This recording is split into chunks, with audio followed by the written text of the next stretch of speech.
Joe Biden with the prosecutor. We're not going to give you $1 billion unless you get rid of the prosecutor that's after the company or his son or whoever it is they're after. But he wanted that prosecutor gone, and he's on tape saying it. Or you could say the horrible job he's done at the border where our country is being destroyed, or the horrible situation that took place. The lowest moment, I think, in the history of our country was Afghanistan, the way we withdrew. Not that we withdrew, but the way we withdrew. With shame, we surrendered. People killed, 13 great soldiers killed, many unbelievably, horrifically hurt, wounded, hurt. And hundreds of people died on both sides. Hundreds of people died. He could be prosecuted for that. So you can't have a president without immunity. You have to have, as a president, you have to be able to do your job. But if this didn't work out, if I wasn't given immunity, then other presidents, when we talked about today, President Obama with the drone.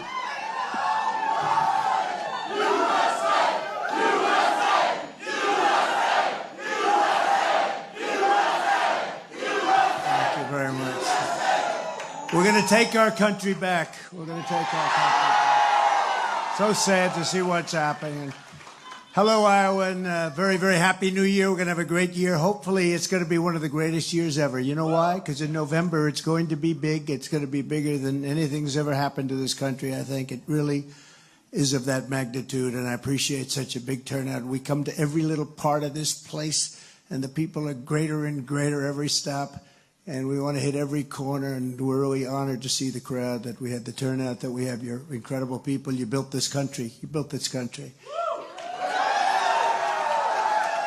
10 days from now, the people of this state are going to cast the most important vote of your entire lives. I believe that, too, very much. I used to say that 2016, and I believed it then, and now I believe this is even much more important. Our country's going to hell. You don't mind me using that horrible word, don't you? I use that word because our country's really in trouble. It's in trouble like it's never been before, in my opinion. We have a man who's grossly incompetent dealing with nuclear war. He's dealing against Russia. He's dealing against President Xi of China. If you would deal with these people, you'd say it's not a fair fight. By delivering the massive victory, I think it's going to be really a tremendous victory in Iowa, because I'm seeing polls that are phenomenal. But the main thing I got to ask you, look, we got to get out and vote, because, you know, bad things happen when you sit back. They said, we love him. We love the job. We love the job he did for the farmers, for the whole state, but let's sit home and watch it. Maybe it'll be a little bit cold that night or a little bit rainy. So important that we get out and vote and really show the strength, because the only way we can get hurt is if you sit home and want to watch the great results on television. Then you say, is it too late? We got to get out there fast. But that's not going to happen. But if you would get out and vote, even though, you know, the polls have us way, way up, strange things happen. So if you don't mind, look, she's shaking her head. You're right. You're right. Oh, we've seen some very strange things happen. But I'm not worried about that. The one thing I'm worried about it in a lot of other places. I'm not worried about it here. What I'm worried about here is we have to just get out and show the support, because it's going to make a big difference in November. We're voting now, but it's going to make a big difference in November. By delivering a massive victory in Iowa, you'll send a thundering message to crooked Joe Biden. He's a crooked man. He's an incompetent crooked man.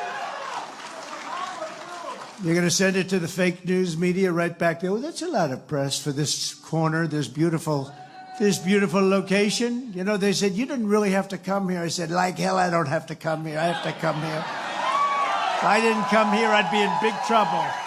I'd be in big trouble. Brad, my first supporter, you know, he's right here. I think I call him the Marlboro Man, right, Brad? He's right here. He said, you better get there, sir. You better get there. I said, I'll get there. But all the evil and all the sinister people trying to destroy our nation, and that's what happens. They are destroying our nation. I don't know how much more our nation can take. When you look at the border, when you look at Afghanistan, the way we got out, we were going to get out. We were going to get out with strength and dignity. And the way we got out was something, I think, the most horrible day, the most embarrassing day or moment in the history of our country. And that led to a lot of other bad things, including Russia going into Ukraine, a lot of other bad things it led to. With your vote for our campaign on Monday, January 15th, you'll declare that we are going to take back our country, we're going to defeat crooked Joe Biden, and we're going to make America great again. Right? And it all starts right here, you know, because of me. I will tell you, I'll take full credit. I'll take 100% of the credit if you don't mind, Governor. Go first in the nation. And you are first in the nation, and that's something that was very important to me. You know, you have a great tradition in Iowa, a great tradition for farming and plenty of other things, but you have a great political tradition, and they wanted to move you to the back of the pack. I said, we're not doing that to Iowa. We're not doing it. Maybe somebody else someday, hopefully long down, because I'll have signed those rights into your corner for a long period of time. You'll be here. I said from day one, right? I said, we're never moving you. You know, and you have forces that want to move. You noticed the Democrats moved. You did notice that? A couple of people maybe noticed that.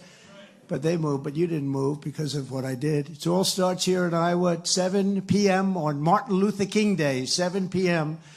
So don't stay home if you want to save America. Each and every one of you, get out and vote and really bring your friends. We talk about 10. Bring 10 people, but bring whatever it is. You can also bring more than 10 people, I guess. But bring whatever you have to bring.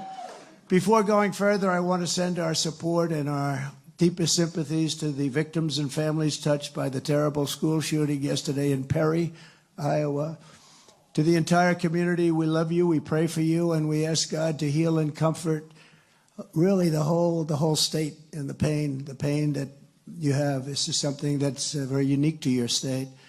We're really with you as much as anybody can be. It's a very terrible thing that happened, and it's just horrible to see that happening. That's just horrible. So surprising to see it here.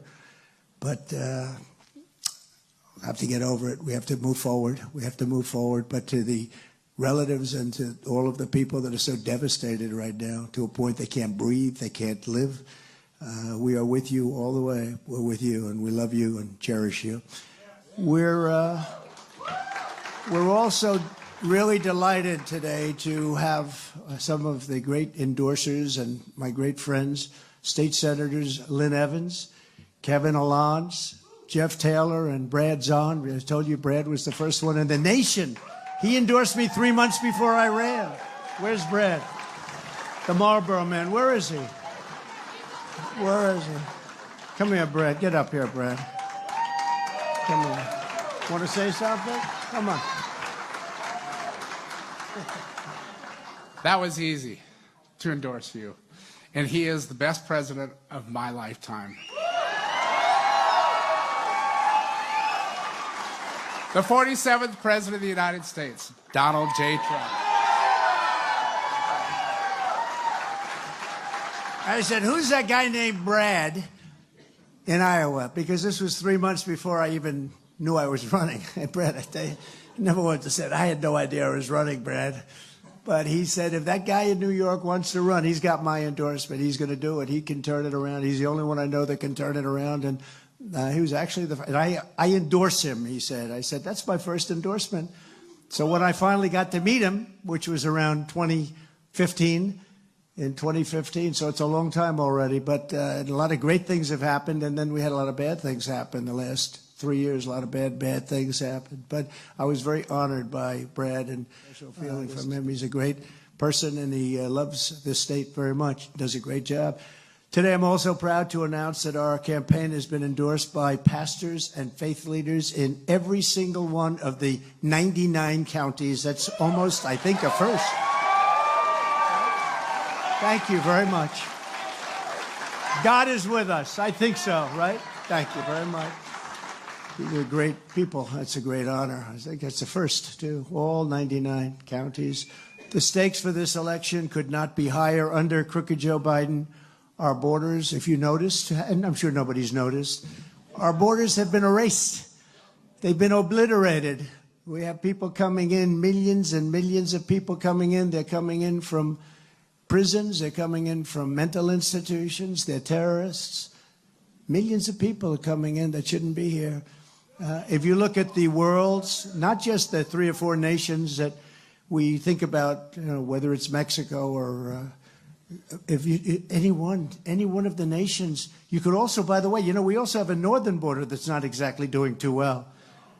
But if you look Honduras, El Salvador, any one of these nations, it's not them, it's everybody all over the world.